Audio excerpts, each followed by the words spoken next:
ചെമ്പനീർ പൂവിന്റെ ഇനി വരാൻ പോകുന്ന ഒരു അടിപൊളി സൂപ്പർ അപ്കമിംഗ് എപ്പിസോഡ് റിവ്യൂ ആണ് പറയുന്നത്. അങ്ങനെ രേവതിക്ക് പൂക്കെട്ടാൻ ഒരു വലിയ ഓർഡർ തന്നെ സച്ചി പിടിച്ചു കൊടുക്കുന്നുണ്ട്. സച്ചി രേവതിയോട് വന്ന് ചോദിക്കുന്നുണ്ട്, രേവതി വലിയൊരു ഓർഡർ കിട്ടിയിട്ടുണ്ട്, തനിക്കത് ചെയ്തു കൊടുക്കാമോ എന്ന് ചോദിക്കും. എനിക്കറിയാവുന്ന ഒരാളുടെ വീട്ടിൽ വലിയൊരു ഫംഗ്ഷനാണ്, അവർ പൂ ചോദിച്ചപ്പോഴേക്കും ഞാൻ നിന്നെ പറ്റി പറഞ്ഞു. അവർക്ക് പൂ കെട്ടിക്കൊടുക്കാൻ നീ റെഡിയാണോ രേവതി എന്ന് ചോദിക്കുന്ന സമയത്തിന് രേവതി പറഞ്ഞിട്ട് ശരി, ഞാൻ റെഡിയാ സച്ചിയേട്ടാ, എവിടെയാണെന്ന് വെച്ചാൽ പറഞ്ഞാൽ മതി, അവരുടെ ഓർഡർ അനുസരിച്ച് ഞാൻ ചെയ്തോളാം എന്നൊക്കെ പറയുന്ന സമയത്തിന് ആ ഒരു ഫംഗ്ഷൻ നടക്കുന്ന സ്ഥലത്തേക്ക് പോകുന്നുണ്ട് സച്ചി. എന്നാൽ ഇവരുടെ സംസാരം കേട്ട് നിൽക്കുന്ന ചന്ദ്രമതിക്ക് ഇതൊക്കെ കേട്ടിട്ട് ഒട്ടും തന്നെ സഹിക്കാൻ കഴിയുന്നില്ല. ചന്ദ്രമതി ചിന്തിക്കുന്നത് ഈ രേവതി അങ്ങനെ എപ്പോഴും പൂ കെട്ടിട്ട് വലിയ ആളാവാനൊന്നും പാടില്ല. അവൾ അങ്ങനെ പുറത്തു പോയിട്ട് ജോലി ചെയ്യൊന്നും വേണ്ട, അവൾ ഇതിൻ്റെ ഉള്ളിൽ ഒതുങ്ങി കൂടിയിട്ട് വീട്ടുജോലി മാത്രം ചെയ്താൽ മതി. ഇന്നത്തോടെ അവളുടെ പോക്ക് നിർത്തണം എന്നൊക്കെ ചിന്തിച്ചുകൊണ്ടായിരിക്കട്ടെ ചന്ദ്രമതി നേരെ രേവതിയുടെ അടുത്തേക്ക് ചെല്ലുന്നത്. എന്നാൽ രേവതിയാണെങ്കിൽ ആ ഒരു ഓർഡറിനനുസരിച്ചിട്ട് പൂവെല്ലാം കെട്ടിത്തീർത്തിട്ടുണ്ടാവും. എന്നിട്ട് ആ ഒരു പൂവുമായിട്ട് ഇങ്ങനെ പുറത്തേക്ക് ഇറങ്ങാൻ നോക്കുന്ന സമയത്തായിരിക്കും ചന്ദ്രമതി വരുന്നത്. എങ്ങോട്ടാടി നീ പോകുന്നത് എന്ന് ചോദിക്കുന്ന സമയത്തിന് രേവതി പറയുന്നുണ്ട്, അമ്മയെ പതിവ് പോലെ ഞാൻ പൂ കെട്ടാൻ പോവാണ്. അമ്മ എന്താ ചോദിച്ചത്, അമ്മക്ക് കോഫിയോ ചായയോ എന്തെങ്കിലും വേണോ എന്ന് ചോദിക്കുന്ന സമയത്തിന് ചന്ദ്രമതി ദേഷ്യപ്പെട്ട് പറഞ്ഞിട്ട്, എടി എനിക്ക് നിന്റെ കോഫിയും വേണ്ട ചായയും വേണ്ട ഒന്നും വേണ്ട, നീ ഇങ്ങനെ പുറത്തു പോയി ജോലി ചെയ്യുന്നതൊന്നും എനിക്ക് ഇഷ്ടപ്പെടുന്നില്ല. അല്ലെങ്കിലും നീ പൂ കെട്ടി കുറേ അങ്ങ് സമ്പാദിച്ചിട്ട് പുതിയ വീടൊന്നും വാങ്ങാൻ പോകുന്നില്ലല്ലോ.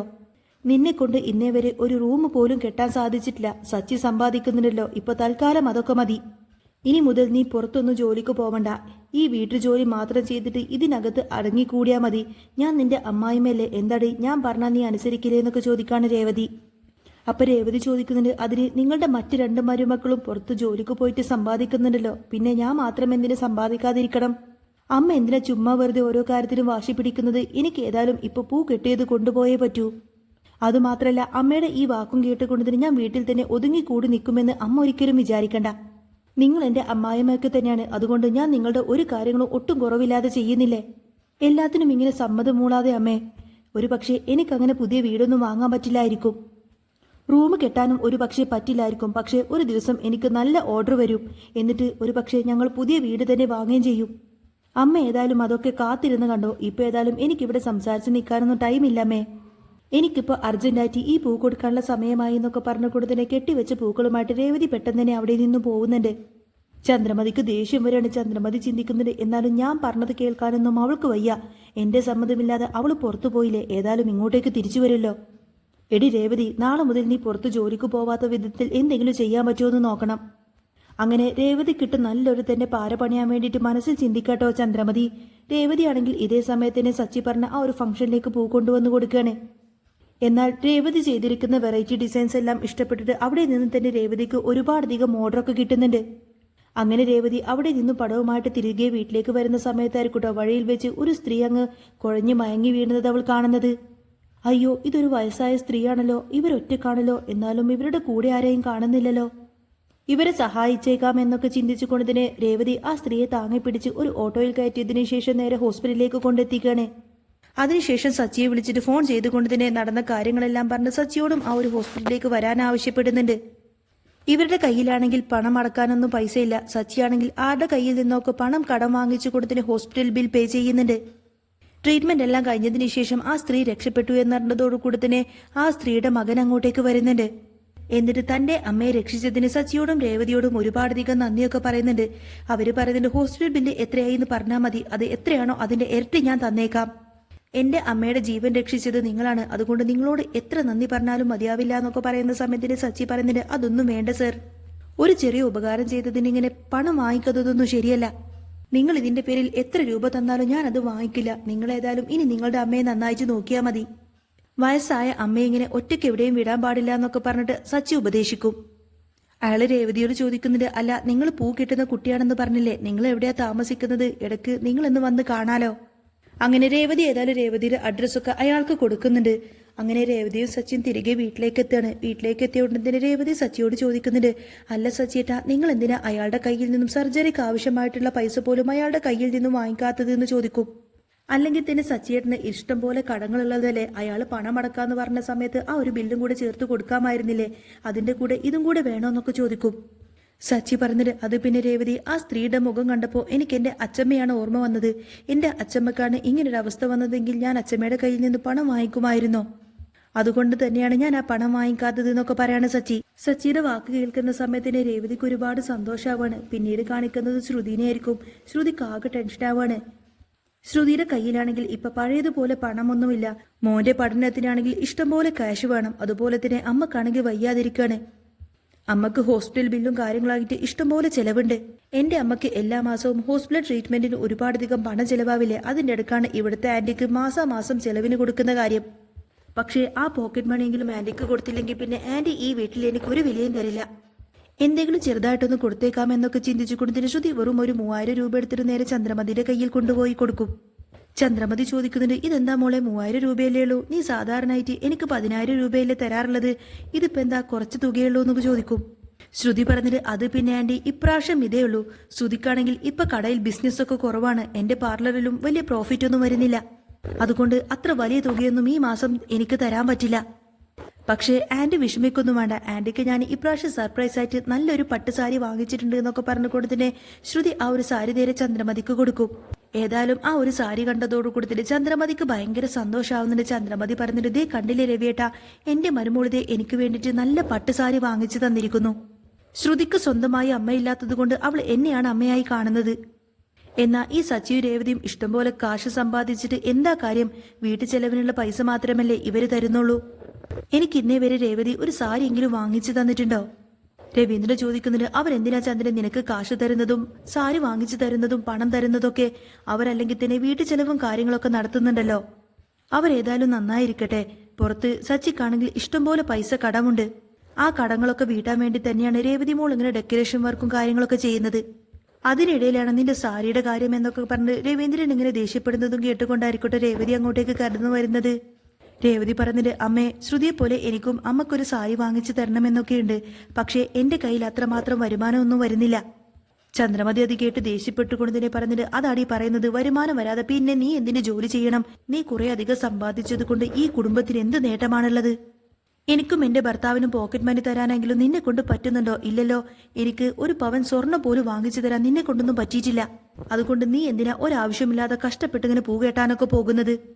നീ തൽക്കാലം ഇനി എങ്ങോട്ടേക്കും പോകണ്ട, ഇവിടെ നിന്ന് വീട്ടുജോലി മാത്രം ചെയ്താൽ മതി എന്നൊക്കെ പറഞ്ഞ് രേവതിയെ വഴക്ക് പറയായിരിക്കട്ടോ ചന്ദ്രമതി. അപ്പൊ രവീന്ദ്രൻ പറയുന്നുണ്ട്, അതൊക്കെ സച്ചിയും രേവതിയും കൂടി തീരുമാനിച്ചോളും. അവരുടെ കാര്യത്തിലൊന്നും നീ ഇടപെടാൻ നിൽക്കേണ്ട ചന്ദ്രേ. അല്ലെങ്കിലും അവരെന്ത് ചെയ്യണമെന്ന് നീയാണോ ചന്ദ്രയെ തീരുമാനിക്കുന്നത്? രേവതി പൂ കെട്ടുന്ന ജോലി ചെയ്യുന്നതിൽ അത് ചെയ്യരുത് എന്ന് പറയാൻ നിനക്കൊരു അവകാശവും അധികാരവും ഇല്ല. അല്ലെങ്കിലും വീട്ടുജോലി ചെയ്യാൻ മാത്രമല്ലടി രേവതി നിനക്ക് മരുമകള്. അതുകൊണ്ട് നീ അവരുടെ കാര്യത്തിലൊന്നും ഇങ്ങനെ തലയിടാതെ. എന്നിട്ട് ശ്രുതിയോട് പറഞ്ഞിട്ട്, മോളെ ശ്രുതി, നിനക്ക് ചന്ദ്രമതിക്ക് പോക്കറ്റ് മണി കൊടുക്കണമെങ്കിൽ തന്നെ അത് റൂമിൽ വെച്ചായിക്കൂടെ? ആവശ്യമില്ലാതെ കുടുംബ പ്രശ്നങ്ങൾ ഉണ്ടാക്കാൻ വേണ്ടിയിട്ട് മനഃപൂർവ്വം ഈ പോക്കറ്റ് മണി ഹാളിൽ വെച്ച് കൊടുക്കുന്ന ഈ സ്വഭാവമുണ്ടല്ലോ, അതേതായാലും ഇനി നീ ആവർത്തിക്കരുത്. അങ്ങനെ നിനക്ക് എന്തെങ്കിലും കൊടുക്കണമെങ്കിൽ അത് റൂമിൽ വെച്ച് കൊടുക്കണമെന്നൊക്കെ പറഞ്ഞ് ശ്രുതിയെ ദേഷ്യപ്പെടുന്നുണ്ട് കേട്ടോ രവീന്ദ്രൻ. എന്നാൽ അച്ഛന്റെ വാക്ക് കേട്ട് അതൊട്ടും തന്നെ ഇഷ്ടപ്പെടാതെ ദേഷ്യപ്പെട്ടുകൊണ്ടായിരിക്കട്ടെ ശ്രുതി മുറിയിലേക്ക് പോകുന്നത്. പിന്നീട് അങ്ങനെ പിറ്റേ ദിവസം രാവിലെ തന്നെ സച്ചിയെയും രേവതിയെയും അന്വേഷിച്ചുകൊണ്ട് തന്നെ രേവതി രക്ഷപ്പെടുത്തിയ ആ അമ്മയും അതുപോലെ മോനും ആ വീട്ടിലേക്ക് വരുന്നുണ്ട്. ഒട്ടും പരിചയമില്ലാത്ത അവരങ്ങോട്ടേക്ക് കടന്നു വരുന്ന സമയത്തിന് ചന്ദ്രമതി പറഞ്ഞിട്ട്, സച്ചി പുറത്തു പോയിട്ട് ഇഷ്ടംപോലെ പ്രശ്നങ്ങൾ ഉണ്ടാക്കിയിട്ടില്ലേ? മിക്കവാറും സച്ചിനെ അന്വേഷിച്ചുകൊണ്ടായിരിക്കും അവരങ്ങോട്ടേക്ക് വന്നിരിക്കുന്നത് എന്നൊക്കെ പറയാണ് ചന്ദ്ര. അന്നേരം അയാൾ പറഞ്ഞിട്ട്, ഇല്ലമ്മേ, സച്ചി ഒരിക്കലും എനിക്കൊരു പ്രശ്നം ഉണ്ടാക്കിയിട്ടില്ല. എന്റെ അമ്മയുടെ ജീവൻ രക്ഷിച്ചത് അവർ രണ്ടുപേരും കൂടിയിട്ടാണ്. അതുകൊണ്ട് അവരെന്ന് കാണാൻ വേണ്ടിയിട്ടാണ് ഞാൻ ഇന്ന് തന്നെ വന്നത്. രേവതിക്ക് അയാളെ കാണുമ്പോൾ ഭയങ്കര സന്തോഷമായിരിക്കും. എന്നിട്ട് കോഫിയൊക്കെ ഉണ്ടാക്കി കൊടുക്കുന്നുണ്ട്. അന്നേരം സച്ചി വന്ന് ചോദിക്കുന്നുണ്ട്, ഹായ് സർ, എന്താ ഇങ്ങോട്ടേക്ക് ഞങ്ങൾ അന്വേഷിച്ച് വന്നത്? ഏതായാലും സർ വന്നത് ഭയങ്കര സന്തോഷമായി. സച്ചി ഏതായാലും രവീന്ദ്രനും അതുപോലെ ചന്ദ്രമതിക്കും അയാളെ പരിചയപ്പെടുത്തി കൊടുക്കും. അപ്പോൾ അയാൾ പറയുന്നുണ്ട്, എന്റെ അമ്മ ഇന്ന് ജീവനോടെ ഇരിക്കുന്നുണ്ടെങ്കിൽ അതിന് കാരണക്കാരനായിട്ട് സച്ചിയും രേവതിയും മാത്രമാണ്. എന്നെക്കൊണ്ട് കഴിയുന്നൊരു ഹെൽപ്പ് നിങ്ങൾക്ക് രണ്ടുപേർക്കും ചെയ്യണമെന്ന് വിചാരിച്ചുകൊണ്ട് മാത്രമാണ് ഞാൻ വന്നിരിക്കുന്നത്. ഇത് ശരിക്കും സച്ചിയുടെ വീടാണോ എന്ന് അയാൾ ചോദിക്കുന്നത് കേട്ട് ചന്ദ്രമതിക്ക് ദേഷ്യം വരട്ട് ചന്ദ്രമതി പറഞ്ഞിട്ട്, അതെ, ഇത് അവന്റെ വീടൊന്നല്ല, ഇതെന്റെ വീടാണ്, എന്റെ സ്വന്തം വീട്, എന്റെ അച്ഛൻ എനിക്ക് എഴുതി തന്ന വീടാണെന്ന് പറയാണ് ചന്ദ്ര. എന്റെ ഗതികേട് കൊണ്ട് മാത്രമാണ് ഞാൻ സച്ചിയെ രേവതിയും ഈ വീട്ടിൽ താമസിപ്പിച്ചിരിക്കുന്നത്. അതുകൊണ്ട് ഇതൊരിക്കലും ഇവരുടെ വീടല്ല, ഇതെന്റെ മാത്രം എന്റെ സ്വന്തം വീടാണെന്നിങ്ങനെ ദേഷ്യപ്പെട്ടുകൊണ്ട് തന്നെ ചന്ദ്രമതി പറയാണ്. അയാൾ ചോദിക്കുന്നത്, നിങ്ങൾ രണ്ടുപേരും ഈ വീട്ടിൽ താമസിക്കുന്നത് നിങ്ങളുടെ അമ്മക്ക് വലിയ താല്പര്യമില്ലാത്തതുപോലെയുണ്ടല്ലോ എന്ന് ചോദിക്കുന്ന സമയത്തന്നെ സച്ചി രേവതിയും പറഞ്ഞിട്ട്, ഏയ് അങ്ങനെയൊന്നുമില്ല, അമ്മ അതെന്തോ പെട്ടെന്ന് ദേഷ്യത്തിൽ സംസാരിക്കുന്നതായിരിക്കും. ഞങ്ങളെല്ലാവരും ഒത്തൊരുമിച്ച് താമസിക്കുന്നത് തന്നെയാണ് സച്ചിയേട്ടന്റെ അമ്മയുടെ ആഗ്രഹം എന്നൊക്കെ പറയാട്ടോ രേവതി. അയാൾ പറഞ്ഞത്, അതെന്തെങ്കിലുമൊക്കെ ആയിക്കോട്ടെ, നിങ്ങളുടെ കുടുംബ പ്രശ്നത്തിലേതായാലും ഞാൻ ഇടപെടാൻ വരുന്നില്ല. എന്റെ ഒരു സ്നേഹസമ്മാനമായിട്ട് സച്ചിയും രേവതിയും ഇത് വാങ്ങിക്കണമെന്നൊക്കെ പറഞ്ഞുകൊണ്ടതിന് ഒരു വീടിന്റെ താക്കോൽ സച്ചിക്കും രേവതിക്കുമായിട്ട് അയാൾ കൈമാറാണ്. സച്ചി ചോദിക്കുന്നുണ്ട്, എന്താ സർ എന്റെ കയ്യിലേക്ക് എന്തിനാ ചാവിയൊക്കെ തരുന്നത് എന്ന് ചോദിക്കുന്ന സമയത്തിന് അയാൾ പറയുന്നുണ്ട്, എന്റെ കയ്യിൽ ഒരുപാട് വീടുകളുണ്ട്, പക്ഷേ ആ വീടുകളിലൊന്നും താമസിക്കാൻ ആരും തന്നെയില്ല. ആ വീടുകളെല്ലാം ഇപ്പോഴും ഒഴിഞ്ഞു കിടക്കാണ്. എനിക്ക് ഇത്രമാത്രം സഹായം ചെയ്ത് നിങ്ങൾക്ക് എന്തെങ്കിലും ഒരു ഹെൽപ്പ് ചെയ്തെങ്കിൽ പിന്നെ എനിക്ക് മനസ്സമാധാനം കിട്ടില്ല. അതുകൊണ്ട് ഈ ഒരു സഹായം, ഈ ഒരു ചെറിയ സഹായം നിങ്ങൾ സ്വീകരിച്ചേ മതിയാവൂ. കുറേ അധികം വീടുള്ളതിൽ നിന്ന് ഞാൻ നിങ്ങൾക്ക് ഒരു ചെറിയ വീട് തരികയാണ്. അതും എനിക്ക് ഏറ്റവും ഇഷ്ടപ്പെട്ട എൻ്റെ സ്വന്തം വീടാണ് നിങ്ങൾക്ക് ഞാൻ തരുന്നത്. അതൊരു വലിയ വീടാണ്, അതുകൊണ്ട് ഉറപ്പായിട്ടും നിങ്ങളത് വാങ്ങിക്കണമെന്നൊക്കെ പറഞ്ഞ് അയാളെ നിർബന്ധിക്കുകയാണ്. എന്നാൽ പെട്ടെന്ന് അയാളുടെ വാക്ക് കേട്ടുകൊണ്ടതിന് ചന്ദ്രമതി, രവീന്ദ്രനും സച്ചിയും രേവതിയും എല്ലാവരും ഇങ്ങനെ ആകെ ഷോക്കായി നിൽക്കുമായിരിക്കട്ടെ. സച്ചി പെട്ടെന്ന് തന്നെ പറയുന്നുണ്ട്, അയ്യോ അതൊന്നും വേണ്ട സർ, ഞാൻ എത്രയോ പേർക്ക് ഇതുപോലെ ഹെൽപ്പ് ചെയ്തിട്ടുണ്ട്. ഒരിക്കലും തിരിച്ചൊന്നും പ്രതീക്ഷിച്ചിട്ടല്ല ഞാൻ ആരെയും ഹെൽപ്പ് ചെയ്തിരിക്കുന്നത്. ആ അമ്മയെ കണ്ടപ്പോഴേക്കും എനിക്ക് എൻ്റെ അച്ചമ്മയാണ് ഓർമ്മ വന്നത്. അതിന് പകരമായിട്ട് എനിക്കൊന്നും തന്നെ തിരികെ വേണ്ട എന്നൊക്കെ പറഞ്ഞുകൊണ്ടതിന് സച്ചി ആ ഒരു താക്കോൽ വാങ്ങിക്കാൻ ഇങ്ങനെ മടിച്ചു നിൽക്കുന്ന സമയത്തിന് അയാൾ പറയുന്നുണ്ട്, എന്ത് പറഞ്ഞിട്ടും കാര്യമില്ല, എൻ്റെ സ്നേഹ സമ്മാനമായിട്ട് നിങ്ങളിത് വാങ്ങിച്ചേ പറ്റൂ. നിങ്ങളിത് വാങ്ങിച്ചാൽ മാത്രമേ എൻ്റെ അമ്മക്കൊരു സന്തോഷമാവുള്ളൂ. എൻ്റെ അമ്മയുടെ സന്തോഷത്തിന് വേണ്ടിയിട്ട് നിങ്ങളിത് വാങ്ങിക്കണം എന്നൊക്കെ പറഞ്ഞ് രവീന്ദ്രനോട് നിർബന്ധിക്കാണ്. നിങ്ങളുടെ മോനോട് ഇതൊന്നും വാങ്ങിക്കാൻ പറയൂന്ന് പറയും. അപ്പോൾ അയാൾ വല്ലാതെ നിർബന്ധിക്കുന്നത് കേട്ടിട്ട് രവീന്ദ്രൻ്റെ സച്ചിയോട് അത് വാങ്ങിക്കാൻ പറയും. അച്ഛൻ്റെ നിർബന്ധപ്രകാരം ഒന്നുകൊണ്ട് മാത്രമായിരിക്കട്ടോ സച്ചി ആ ഒരു താക്കോൽ വാങ്ങിക്കുന്നത്. എന്നാൽ ഇതൊക്കെ കണ്ടോണ്ട് നിൽക്കുന്ന ചന്ദ്രമതിക്കാണെങ്കിൽ ഇതൊട്ടും തന്നെ സഹിക്കാൻ കഴിയുന്നില്ല. സച്ചിക്കും രേവതിക്കും മാത്രമായിട്ട് വലിയ വീട്, അതും സ്വന്തമായിട്ടൊരു വീട്, വലിയ വീടായിരിക്കില്ലേ അത്? സ്വന്തമായിട്ട് ഒരു റൂം പോലും കെട്ടാൻ കഴിയാത്തവർക്കാണ് സ്വന്തമായിട്ട് ഒരു വീട് തന്നെ കിട്ടുന്നത്. ഇതൊക്കെ ശരിക്കും സത്യമാണോ അതോ സ്വപ്നമാണോ ഈശ്വര? ശ്രുതിയും ശ്രുതിയും ഒരുപാട് ക്യാഷൊക്കെ സമ്പാദിച്ച് അവർ ഇതുപോലൊരു വീട് സ്വന്തമായി കെട്ടിപ്പണിയാനാണ് ഞാൻ ആഗ്രഹിച്ചത്.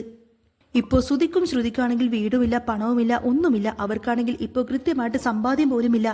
പക്ഷേ സച്ചി ചെറിയൊരു സഹായം ചെയ്തതിന്റെ പേരിലാണ് അവന് ഇത്രമാത്രം സൗഭാഗ്യങ്ങളൊക്കെ വന്നു ചേരുന്നത്. അയാൾ ഏതായാലും വീടിന്റെ ചാവിയും ആധാരം കാര്യങ്ങളൊക്കെ സച്ചിയെ ഏൽപ്പിച്ചതിന് ശേഷം അവിടെ നിന്നും പോകുന്നുണ്ട്. അയാൾ പോയതിനു ശേഷം രവീന്ദ്രൻ ഇങ്ങനെ രേവതിയോട് പറയുന്നുണ്ട്, രേവതി മോളെ, ഇനി ഏതായാലും നിങ്ങളെ ആക്ഷേപിച്ച് സംസാരിക്കാനൊന്നും ആരെക്കൊണ്ടും സാധിക്കില്ല. നിങ്ങളിപ്പോൾ വലിയ വീടിന്റെ ഓണറായി കഴിഞ്ഞു. നമ്മുടെ വീടിനേക്കാളും വലിയ വീടാണെന്നൊക്കെ പറയുന്ന സമയത്തിനെ ചന്ദ്രമതിക്ക് ദേഷ്യം വരോട്ട്. ചന്ദ്രമതി പറഞ്ഞിട്ട്, അതെ അതെ, ഈ ശ്രുതിക്കും ശ്രുതിക്കും മാത്രം ഇതിനൊന്നും സാധിക്കുന്നില്ലല്ലോ. എന്തൊരു വിധി എന്നൊക്കെ പറഞ്ഞ് ചന്ദ്രമതി ഇങ്ങനെ സ്വയം ദേഷ്യപ്പെടുന്ന സമയത്തിന് സച്ചി ചിരിച്ചുകൊണ്ട് പറയുന്നുണ്ട്, ഞങ്ങളെ കൊണ്ട് സ്വന്തമായിട്ട് ഒരു റൂം പോലും മുകളിൽ കെട്ടാൻ പറ്റത്തില്ല എന്ന് എല്ലാവരും പറയുന്നുണ്ടായിരുന്നല്ലോ. ഞങ്ങളെ ഈ വീട്ടിലെ കുറെ പേര് കളിയാക്കുന്നുണ്ടായിരുന്നല്ലോ. ഇപ്പൊ കണ്ടില്ലേ, രേവതിയുടെ നല്ല മനസ്സിനാണ് നല്ലത് കിട്ടിയിരിക്കുന്നത്. നല്ലത് ചെയ്യണമെന്ന് ആഗ്രഹിക്കുന്നവർക്ക് മാത്രം നല്ലത് നടക്കും. എന്നാൽ ഒന്നും നന്നാവരുതെന്ന് ചിന്തിക്കുന്നവർക്ക് മാത്രം എന്നും ഇങ്ങനെ തല കുനിച്ച് നിൽക്കേണ്ടിയും വരുമെന്നൊക്കെ പറഞ്ഞ് കളിയാക്കാണ് സച്ചി. അച്ഛ, നമുക്ക് ഏതായാലും പുതിയ വീടായി. അച്ഛ, ഇനി അച്ഛൻ ഞങ്ങളുടെ കൂടെ അങ്ങോട്ടേക്ക് പോര്. നമുക്ക് ഏതായാലും ആ പുതിയ വീട് പോയി കണ്ടാലോ? രവീന്ദ്രൻ പറഞ്ഞിട്ട്, മറ്റുള്ളവർ വളരുന്നതൊന്നും ചിലവർക്ക് സഹിക്കാൻ കഴിയില്ലടാ. അയാൾ ഇങ്ങോട്ടേക്ക് വന്നതിന് ശേഷം നിന്റെ അമ്മ അയാളുടെ മുഖത്ത് നോക്കിയിട്ട് ഇത് അവളുടെ വീടാണെന്ന് എത്ര തവണ ആവർത്തിച്ചു പറഞ്ഞു. ഇനി നിങ്ങൾ ഏതായാലും ഈ വീട്ടിൽ തന്നെ താമസിക്കേണ്ട ആവശ്യമൊന്നുമില്ല. നിങ്ങൾക്ക് ഇതിനേക്കാൾ നല്ല വലിയ വീട് തന്നെ കിട്ടിയില്ലേ? നിങ്ങൾ രണ്ടുപേരും അങ്ങോട്ടേക്ക് പോയി സമാധാനമായി സന്തോഷത്തോടെ ജീവിക്ക്. നിങ്ങൾക്ക് ഏതായാലും ഈ വീടിനേക്കാൾ നല്ലത് ആ വീട് തന്നെയാണ്. കണ്ടില്ലേ ചന്ദ്രേ, ഇത്ര കാലം നീ സച്ചിയെ രേവതി മോളെ ഇങ്ങനെ കുറ്റപ്പെടുത്തി സംസാരിക്കായിരുന്നില്ലേ? അവരെ കൊണ്ട് നീ ഒന്നും ചെയ്യാൻ പറ്റില്ല എന്ന് പറഞ്ഞപ്പോഴേക്കും രേവതി മോളുടെ നല്ല മനസ്സിനെ തേടിയിട്ട് ദേ ഇവർക്ക് വലിയ സൗഭാഗ്യം വന്നിരിക്കുന്നു. അവർ രണ്ടുപേരും ഇപ്പോൾ വലിയ വീടിന്റെ ഓണറാണ്. എത്രമാത്രം നീ സച്ചിയെ രേവതിയും അപമാനപ്പെടുത്തി സംസാരിച്ചിരിക്കുന്നു. ഇനി ശരിക്കും നീയാണ് ചന്ദ്രയെ തലകുനിച്ചിരിക്കാൻ പോകുന്നത്. സച്ചി രേവതി ഏതായാലും ഇനി അവരുടെ ജീവിതത്തിൽ ഇങ്ങനെ മുന്നേറിക്കൊണ്ടേയിരിക്കും. നീ ഈ കാര്യങ്ങളൊക്കെ നിന്റെ മൂത്ത മകനും ശ്രുതിക്കൊന്ന് പറഞ്ഞു കൊടുത്തേക്ക്. നല്ല മനസ്സ് പോലെ ഇരുന്നാൽ നല്ലത് മാത്രമേ നടക്കൂ എന്ന്. നിന്റെ അതേ മനസ്സുകൊണ്ട് തന്നെയാണ് അവൻക്ക് ഇന്നേ വരെ ഒരു കാര്യം പോലും നേരാവണ്ണം ചെയ്യാൻ പറ്റാത്തത്. ബിസിനസ് പോലും അവന് നേരാവണ്ണം ചെയ്യാൻ പറ്റുന്നില്ല. സച്ചി ഏതായാലും രവീന്ദ്രനെയും ചന്ദ്രമതിയും എല്ലാവരെയും കൂട്ടിക്കൊണ്ട് തന്നെ ആ ഒരു പുതിയ വീട്ടിലേക്ക് പോകുന്നുണ്ട്. ആ ഒരു വലിയ ആഡംബര വീട് കണ്ട് തന്നെ എല്ലാവരും ഇങ്ങനെ ആകെ ഷോക്കായി നിൽക്കണം. ചന്ദ്രമതി മനസ്സിൽ ചിന്തിക്കുന്നുണ്ട്, ഓ, ഇത്ര വലിയ വീടായിരുന്നോ? അതും പുതിയ വീട്. ഇതുപോലെ സുധിയെ കൊണ്ടൊരു വീട് വാങ്ങിക്കാനായിരുന്നു ഞാൻ സ്വപ്നം കണ്ടിരുന്നത്. പക്ഷേ സുധിയാണെങ്കിൽ ഇന്നേ വരെ അതിനുവേണ്ടി ഒന്നും തന്നെ ചെയ്തിട്ടില്ല. അപ്രതീക്ഷിതമായിട്ടല്ലേ പെട്ടെന്ന് സച്ചിയും രേവതിയും ഇത്രയും വലിയൊരു വീടിന്റെ ഓണറായത്. സച്ചിയും രേവതിയാണെങ്കിൽ ഒരു അത്ഭുതത്തോടു കൂടിയായിരിക്കട്ടോ ആ ഒരു വീടെല്ലാം തന്നെ ചുറ്റിക്കാണുന്നത്. രേവതിക്ക് ഭയങ്കര അത്ഭുതമായിരിക്കും. രേവതി ചോദിക്കുന്നത്, സച്ചിയേട്ടാ, ജീവിതകാലം മുഴുവൻ നമ്മൾ അധ്വാനിച്ചാൽ പോലും നമുക്ക് ഇത്രയും വലിയൊരു വീടൊക്കെ ഉണ്ടാക്കാൻ കഴിയുമോ സച്ചിയേട്ടാ?